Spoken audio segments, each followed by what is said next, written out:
13th round in the building. And, we've got to talk about what took place last night in Cleveland, Ohio. I know to some people it's not boxing and it's definitely not prize fighting or anything like that, but it was entertaining and it's a show. Jake Paul versus Tyron Woodley. And number one, the crowd in Cleveland, they were pretty lit. Like, that was a good crowd. They were into it. They were loud. It was some good stuff.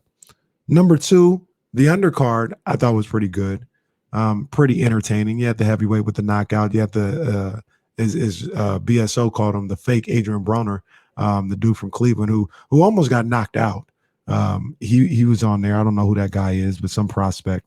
You had Amanda Serrano and her fight in the women's game. I mean, the women's game is never going to take off until they give them that extra minute of each round. 2 minutes is not enough time to do work and do damage. Therefore, they don't get any knockouts, and they rarely have exciting fights. So they got to get the women that third round. But Jake Paul, Tyron Woodley, I thought it was entertaining. I was very interested in that fight. They did a great job building up that fight. They did a great job selling that fight. And the fight itself, I was on the edge of my seat. I wanted to see what would happen. I thought Tyron Woodley would be better than some of the guys that he fought in the past, Jake Paul, but he's still not a boxer. He's a MMA, clearly doesn't have and won't have anytime soon.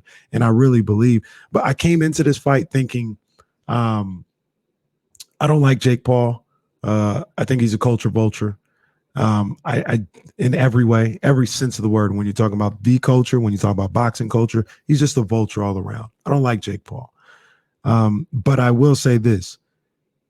He is not sitting on his couch and trying to box in these matches. Like, I believe him and I've seen it, he's trained often, if not every day for the last 3 years. He's dedicated himself to trying to become a boxer.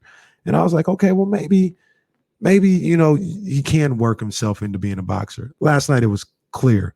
You take one of the worst, top level fighters in boxing, they would destroy Jake Paul. They would hurt that young man, because Tyron Woodley is an MMA guy. He fought like an MMA guy. He didn't really know what he was doing in the ring, and he almost took down Jake Paul. And not only that, Jake Paul was done physically and with energy by the fourth round. Like, he was gassed. He was finished. And if Woodley knew what he was doing out there, he would have been finished him. So you put Jake Paul in there with a professional fighter, he's going to get his ass beat. And I think he might be smart enough after last night to know, I probably don't want to go down that road. But hey, the guy is he's making a lot of money. He's making entertaining spectacles. And as much as I love boxing, he's doing a lot of the things that these boxers aren't doing right now. And they can't complain about it. They just need to step their game up. So talk more about it and the ramifications of this one tomorrow. But that was today on the 13th round.